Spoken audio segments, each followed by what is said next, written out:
So the first topic that we discussed in our town hall meeting was teacher control.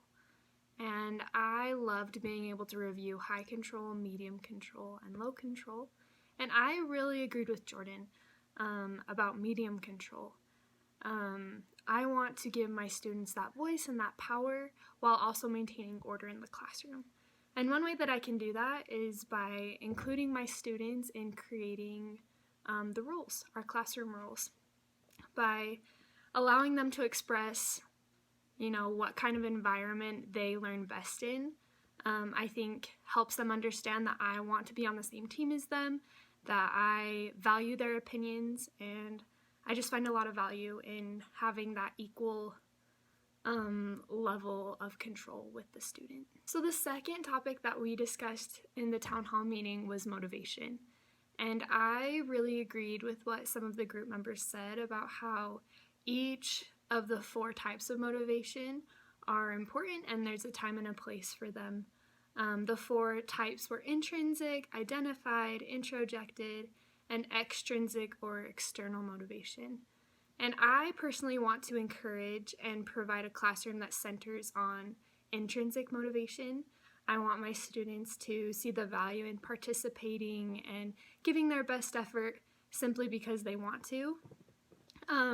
But it is elementary school, and I do think that there are opportunities that you need the other kinds of motivation as well. But one way that I think we can incorporate intrinsic motivation into our classrooms is by helping our students understand that it's okay to fail, that mistakes are our biggest teachers, and when they understand that, they build a growth mindset and see that it's okay and that they'll continue to improve.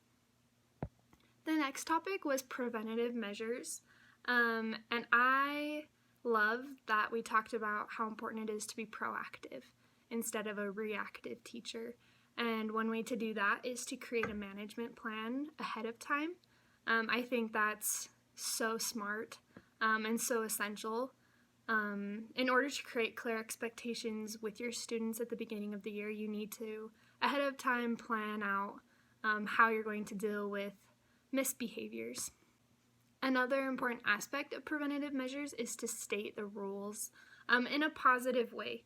That's one thing that this group touched on was, phrasing rules in a positive way instead of focusing on what students can't do or what they shouldn't do, focusing on what they can do and what they should be doing.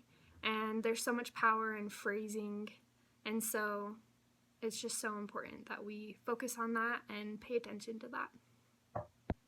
The next aspect that we talked about was intervention, and that's something that I feel a little worried about almost. I just feel like I have to say, the right thing to this student and handle it in the best way possible.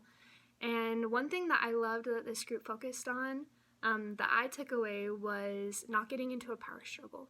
And they kind of explained how to avoid that. One of the ways is using your resources and getting the parents involved.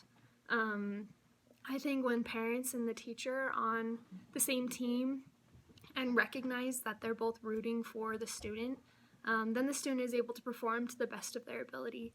So when we use the resources around us, when we ask teachers, how they're handling this kind of a situation, or ask principals, we have a better understanding and a better grip on how we can intervene appropriately.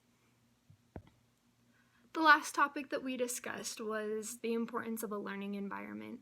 And I loved that this group talked about focusing on the student and creating a personal relationship with them. I think that helps create a positive learning environment and helps the student understand that we are on the same team, which I talked about earlier is so important to me. I also think an essential aspect is creating an organized environment where students understand what the schedule is, where students know where to find supplies. When things are organized, they're better able to learn.